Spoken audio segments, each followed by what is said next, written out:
कहते पता नहीं क्यों मेरी प्रार्थना सुनी नहीं गई, पता नहीं क्यों मेरा बेटा बदलता नहीं।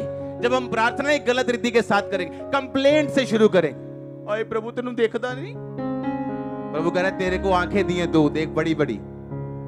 हाँ क्या मुझे दिखता है क्या? मुझे दिखता है तुझे दी है ना?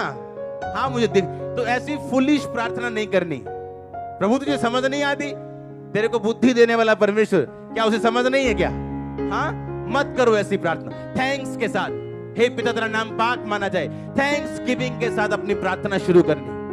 प्रार्थना के थैंक्स गिविंग के बाद अपना मैटर बीच में रखना है, सैंडविच बनाना है थैंक्स गिविंग का। थैंक्स गिविंग ऊपर, थैंक्स गिविंग नीचे, वर्शिप ऊपर वर्शिप नीचे, बीच में प्रे डालो, मजा आएगा आपको। आप समझ रहे क्या?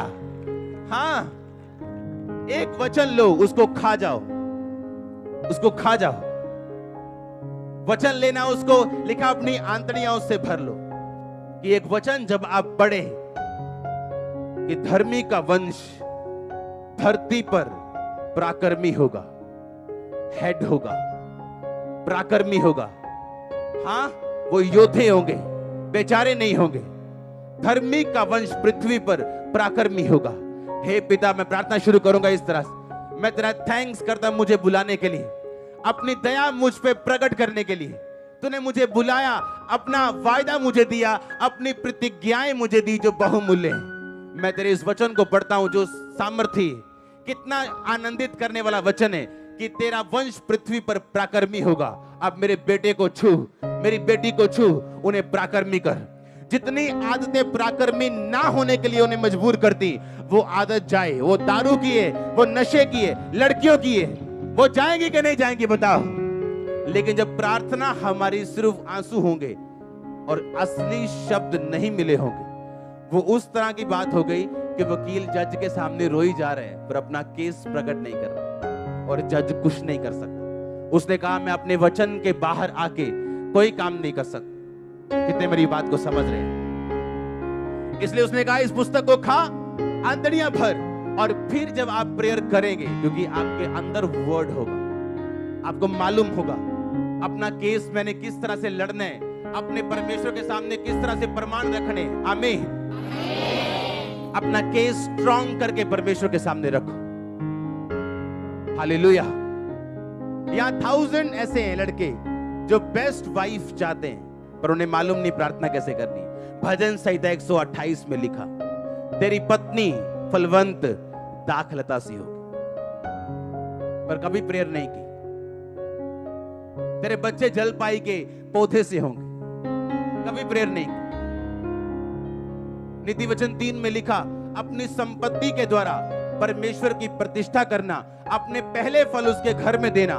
तेरे रस कुंडों से नया दाख मधु उमड़ता रहेगा, तेरे खत्ते भरे और पूरे रहेंगे। पर अगर वचन माना नहीं होगा, मैं वचन क्लेम कैसे करूं? पहला फल दिया नहीं, टाइज दिया नहीं, ऑफरिंग दी नहीं, तो ये वचन पूरा कैसे होगा? अगर आपको वचन की नॉलेज हो, अगर आप बाइबल पढ़ते हैं, वचन से प्रार्थना करते हैं, इम्पॉसिबल है आप टूटे हुए रहें, आप बीमार रहें, इम्पॉसिबल है। उसने ये नहीं कहा तुम बीमार नहीं होगे, तुम्हें चुनौती नहीं आएगी। चुनौती आएगी, पर बाइबल कहती है धर्मी विपत्ति में पड़ेगा जरूर, पर यहोवा उसको एक एक विपत्ति से क्या करेगा? छुड़ाएगा। हालेलुया। जब हम नीति वचन 3 पढ़ते हैं, उसने कहा तू अपनी समझ का सहारा ना लेना, वरन संपूर्ण मन से यहोवा पर उसी को स्मरण करके सब काम करना, वो तेरे लिए सीधा मार्ग निकालेगा। ये एक वचन अगर आप इससे प्रार्थना करें, आप इस तरह बुद्धि खुलेगी आपने कौन सा बिजनेस करना है, क्योंकि उसने कहा मैं तेरे लिए सीधा मार्ग निकालूंगा। कौन से कॉलेज को ज्वाइन करना है आपको परमेश्वर बताएगा। उसने कहा मैं तेरे लिए सीधा मार्ग निकालूंगा, कहां जाना है और कहां नहीं जाना। अगर आप इस वचन से प्रार्थना करें, वो आपको बताएगा। हालेलुया। वो तेरे लिए सीधा मार्ग निकालेगा। उसने कहा बुराई से बच के रहना, यहोवा का भय मानना, अपनी दृष्टि में बुद्धिमान ना होना। उसने कहा ऐसा करने से तेरा शरीर भला चंगा, तेरी हड्डियां पुष्ट रहेंगी, मॉइस्चर रहेगा उनमें, वो सूखेंगी नहीं, ग्रीस खत्म नहीं होगी। और आप जानते नहीं वचन में क्या क्या लिखा। ये वचन काफी है हड्डियों में ग्रीस भरने के लिए। तेरा शरीर भला चंगा और तेरी हड्डियां पुष्ट रहेंगी, मॉइस्चर रहेगा उनमें, बाइबल कहती है। पर अगर इस वचन से फाइट ना करेंगे, इसलिए मैंने कहा जो आप खुदा से मांग रहे हो, कहां बाइबल में लिखा है खुदा आपको देगा। अगर आपने ढूंढ लिया वो चीज भी आ जाएगी, अगर नहीं ढूंढा तो ढूंढो। आमीन। अब वो लोग सोच रहे हैं जो बाइबल को हफ्ते बाद लेके आते हैं, अब जाते ही उन्होंने फ्रिज में रखनी है और संडे सुबह फ्रिज से उठानी है, झाड़नी है कि चल भी चर्च चलिए आप आज। क्या होगा आप लोगों का? हालेलुया।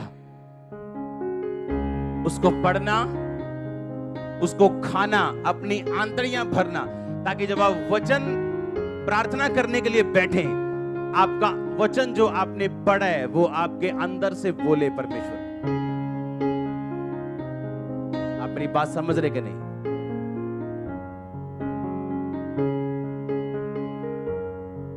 पतरस को जब मार पड़ी, बाइबल कहती है, और वापिस आया जब वो अपने चेलों के पास, तो बाइबल कहती है जब सब परमेश्वर के चेले प्रार्थना कर रहे थे, तो पतरस ने कहा, हे प्रभु, अन्य जातियों ने हुल्लड़ क्यों मचाया, देश देश के हाकिमों ने व्यर्थ बातें की। ये कहां लिखा था वचन? भजन संहिता में। उन्होंने भजन संहिता में से प्रार्थना की, और बाइबल कहती वो स्थान जहां पे वो इकट्ठे थे हिल गया, और वो सब पवित्र आत्मा से परिपूर्ण हो गए। और वचन कहां से पढ़ा गया? भजन संहिता से। पवित्र आत्मा जब मिला, वो वचन कहां से पढ़ा गया? योएल नबी में से 2 की उसकी 28 आयत। बिना वचन से चेले कभी प्रार्थना नहीं करते थे, इसीलिए वो इफेक्टिव थे और असरदार थे। जबकि उनके पास नया नियम नहीं था। नया नियम आपके पास है, उनके पास कोई नियम नहीं था, पुराना नियम था सिर्फ। पुराने नियम से वो यीशु मसीह को ढूंढते थे। पुराने नियम में यीशु मसीह के जहां जहां यीशु मसीह को जिक्र किया गया, जाहिर किया गया, उन पदों से, उन वचनों से पढ़ के वो प्रार्थना करते थे। और